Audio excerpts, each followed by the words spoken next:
warahmatullahi wabarakatuh. Waalaikumsalam warahmatullahi wabarakatuh. Sebelum memulai pelajaran praktis yang hari ini, mari kita mulai dengan membaca basmalah bersama.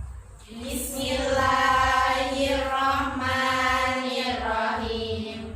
Bagaimana kabarnya? Sehat ya? Alhamdulillah. Kemarin kita belajar tentang apa? Perilaku jujur. Kita langsung menginjak ke bab selanjutnya, yaitu tentang Al-Quran dan hadis. Oke, bisa dibuka ya materinya.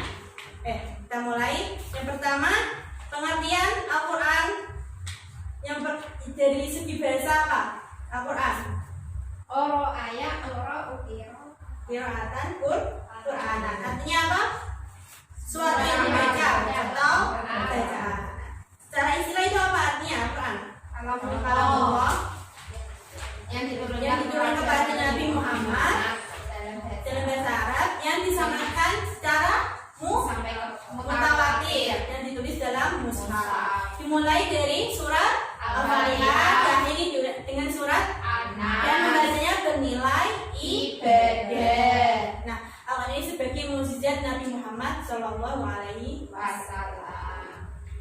Nah, kedudukan Al-Quran sebagai sumber hukum Islam itu adalah apa? Yang pertama, yang utama, sehingga itu semua persoalan itu harus merujuk dan berpedoman kepada Al-Quran. Coba ini ada ayat Al-Quran tentang kedudukan Al-Quran. Siapa yang membaca? Coba Mbak Gila, coba dibaca. Surat An-Nisa ayat 09. Ya ayyuhalladzina amanu atii'u Allaha wa atii'ur rasul wa ulil amri minkum fa in tanaza'tum fi syai'in farudduhu ila Allahi wa rasuli in kuntum tu'minuna billahi wal yaumil akhir. Dzalika khairu wa ahsan ta'wila. Artinya, wahai orang-orang yang beriman, taatilah Allah dan taatilah Rasulnya dan ulil amri atau pemegang kekuasaan di antara kamu. Kemudian, jika kamu berbeda pendapat tentang sesuatu, maka kembalikanlah kepada Allah Subhanahu wa Ta'ala dan Rasulnya. Jika kamu beriman kepada Allah dan hari kemudian, yang demikian itu lebih utama atau bagimu dan lebih baik akibatnya. selanjutnya itu ada hadis dari Imam Bukhari dan Imam Muslim. Coba dibaca Mbak Umi. Inna anzalna Hadis Mbak. Amma ba'du ala ayyuhan nasu fa innama ana basyarun yusiku an ya'tiya rasulur rabbi fa ujiba wa ana tariku fikum Fakolaini uwa bima kitabu wa fihi huda wa nuru wa hudu kita bilang luas tamsiku. artinya Amma ba'du, wahai sekalian manusia, bukankah aku sebagaimana manusia biasa yang diangkat menjadi rasul dan saya tinggalkan bagi kalian semua ada dua perkara utama atau besar. Yang pertama adalah kitab Allah yang di dalamnya terdapat petunjuk dan cahaya atau kebenaran. Maka ikutilah kitab Allah atau Al-Quran dan pemegang teguhlah kepadanya. Nah, dari dua ayat tersebut itu dijelaskan bahwa Al-Quran adalah kitab yang berisi sebagai petunjuk dan peringatan bagi orang-orang yang beriman. Lanjut yaitu tentang kandungan hukum dalam Al-Quran. Nah, dalam Al-Quran itu ada beberapa hukum ya yang disampaikan. Yang pertama itu mengenai apa? Akidah atau keimanan. Yang kedua syariah atau ibadah. Dan yang ketiga akhlak atau ibadah. Kita akan bahasnya satu persatu. Yang pertama akidah atau keimanan. Apa itu akidah? Keyakinan yang tertancap kuat di dalam hati. Nah, keyakinan itu apa? Terhadap hal-hal yang gaib yang terangkum dalam rukun iman. Apa aja itu rukun iman? Ayo coba. Iman kepada Allah, iman kepada malaikat, iman kepada kitab, iman kepada Rasul, iman kepada hari kiamat dan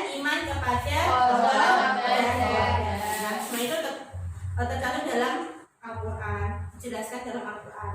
Yang kedua, syariah atau ibadah. Nah, apa sih yang terkandung dalam syariah atau ibadah itu? Yaitu tentang mengatur tata cara ibadah yang baik yang berhubungan dengan Al-Khaliq atau pencipta, yaitu siapa Al-Khaliq? Allah Subhanahu wa taala. Yang disebut apa? Ibadah mahdhuf. Selain itu juga berhubungan dengan sesama makhluknya yang disebut dengan ibadah ghairu mahdhuf. Nah, ilmu itu yang belajar tata cara itu dinamakan ilmu fikih. Nah, di situ mencakup beberapa hukum ya. Yang pertama itu hukum ibadah. Hukum ini itu mengatur bagaimana seharusnya melaksanakan ibadah sesuai dengan ajaran Islam. Contohnya apa? Sholat, haji, puasa. Nah, itu tercantum dalam Al-Quran. Yang kedua itu hukum amalah. Apa itu amalah? Yaitu apa? Interaksi sesama manusia. Contohnya apa? Jual beli. Itu apa? Hukum pidana dan hukum perdata, warisan, pernikahan, politik dan lainnya. Nah, itu semua sudah dijelaskan di dalam Al-Quran. Yang ketiga tentang akhlak atau budi pekerti. Nah, di dalam Al-Quran itu berisi hukum-hukum tentang selain berisi tentang hukum-hukum tentang akidah dan ibadah, Al-Quran itu juga berisi tentang akhlak. Al-Quran itu menuntut bagaimana seharusnya manusia berakhlak dan berperilaku baik kepada manusia, baik kepada Allah, manusia ataupun alam. Selanjutnya itu tentang hadis atau sunnah. Apa itu hadis? Secara bahasa hadis itu perkataan atau ucapan. Nah, menurut istilah apa? Segala perkataan, perbuatan, ketetapan yang dilakukan oleh Nabi Muhammad. Nah, ada yang menamakan hadis itu sebagai sunnah. Tapi ada beberapa ulama itu yang membedakan antara sunnah dan hadis. Apa? Sunnah kalau hadis itu ucapan atau perkataan Rasulullah, sedangkan sunnah adalah segala apa yang dilakukan oleh Rasulullah. Nah, bagian-bagian hadis itu ada beberapa ya. Yang pertama, sanad. Apa itu sanad? Seorang atau seorang yang menyampaikan hadis dari Rasulullah sampai kepada kita. Terus yang kedua ada matan. Apa itu matan? Isi atau materi hadis disampaikan Rasulullah. Yang ketiga adalah rawi. Apa itu rawi? Orang yang meriwayatkan hadis. Nah, yang kedua kedudukan hadis sebagai sumber hukum Islam. Hadis itu kedudukannya satu tingkat di bawah Al-Quran. Jadi apa? Kalau di dalam suatu perkara yang tidak terdapat dalam Al-Quran, maka harus dipecahkan melalui hadis. Nah, terus fungsi hadis terhadap Al-Quran yang pertama itu apa? Menjelaskan ayat Al-Quran yang masih bersifat umum. Contohnya apa? Memerintahkan sholat. Ya, contohnya adalah ayat Al-Quran yang memerintahkan sholat. Nah, di dalam Al-Quran itu tidak dijelaskan bagaimana tata cara sholat, cuma memerintahkan untuk sholat. Nah, di dalam hadis itu menyempurnakan dengan menjelaskan tentang tata caranya. Terus yang kedua memperkuat pernyataan yang ada dalam Al-Quran. Terus ini. Yang ketiga, menerangkan maksud dan tujuan ayat yang ada dalam Al-Quran. Misalnya itu dalam Surah At-Taubah itu dikatakan, orang-orang yang menyimpan emas dan perak kemudian tidak membelanjakannya di jalan Allah, gembirakanlah mereka dengan azabnya pedih. Nah, ini dijelaskan oleh hadis yang berbunyi Allah tidak mewajibkan zakat kecuali supaya menjadi baik harta-hartamu yang sudah zakat. Yang selanjutnya itu menetapkan hukum baru yang tidak terdapat dalam Al-Quran. Maksudnya apa? Bahwa jika suatu masalah yang tidak terdapat hukumnya dalam Al-Quran, maka diambil dari hadis yang sesuai. Contohnya apa? Penerapan bagaimana hukumnya seorang laki-laki yang menikahi saudara perempuan istrinya. Itu terdapat dalam hadis riwayat Bukhari. Sekarang lanjut ke macam-macam hadis. Yang pertama ada hadis mutawatir. Apa hadis mutawatir? Hadis yang diriwayatkan oleh banyak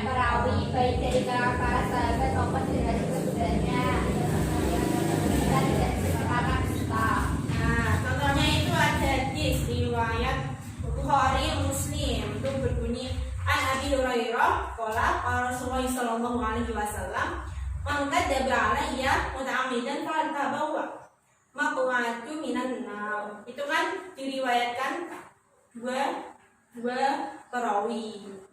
Yang kedua itu hadis masyhur. Apa itu hadis masyhur? Hadis yang diriwayatkan oleh dua orang sahabat atau lebih yang tidak mencapai derajat mutawatir, namun selain itu tersebar dan diriwayatkan oleh sekian banyak tabi'in sehingga tidak mungkin bersepakat dusta.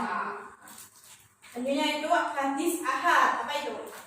Hadis yang diriwayatkan oleh satu perawi sehingga tidak mencapai derajat mutawatir. Nah, hadis itu dibagi menjadi 3 bagian, yaitu yang pertama hadis sahih. Apa itu hadis sahih? Hadis Diriwayatkan oleh perawi yang adil, kuat hafalannya, tajam penelitiannya, sanadnya bersambung kepada Rasulullah, tidak tercela dan tidak bertentangan dengan riwayat orang yang lebih terpercaya. Nah, hadis ini tuh bisa dijadikan sebagai hujah atau ketetapan. Yang kedua itu hadis hasan. Apa itu hadis hasan? Hadis yang diriwayatkan oleh perawi yang adil, tetapi kurang kuat hafalannya, tapi sanadnya itu bersambung, tidak tercatat dan tidak bertentangan. Nah, sama seperti hadis sahih, hadis ini tuh dapat dijadikan sebagai landasan mengerjakan amal ibadah. Ternyata itu hadis dhaif. Apa itu? Hadis yang tidak memenuhi kualitas hadis sahih dan hadis hasan. Nah, para ulama itu mengatakan bahwa hadis ini itu tidak bisa dijadikan sebagai motivasi dalam beribadah. Ya, tidak bisa sebagai hujah. Tidak bisa dijadikan sebagai penetapan suatu hukum. Yang keempat adalah hadis maudhu. Apa itu? Hadis yang bukan bersumber dari Rasulullah atau hadis palsu. Dikatakan hadis padahal sama sekali bukan hadis.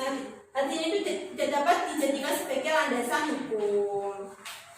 Nah, sampai di sini ada yang mau ditanyakan? Tidak ada. Oke, lanjut. Silakan bermain. Oke, di sini itu ada pertanyaan dan jawaban. Nanti akan saya berikan aja. Nanti kalau kalian mendapat pertanyaan, kalian cari jawabannya di sekeliling kalian, di teman-temannya ya. Cari nanti kalian kalau sudah menemukan pasangannya, duduk bersamping ya.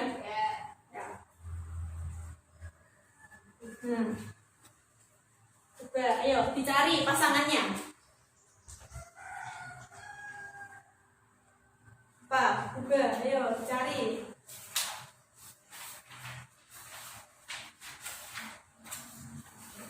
Ya dicari.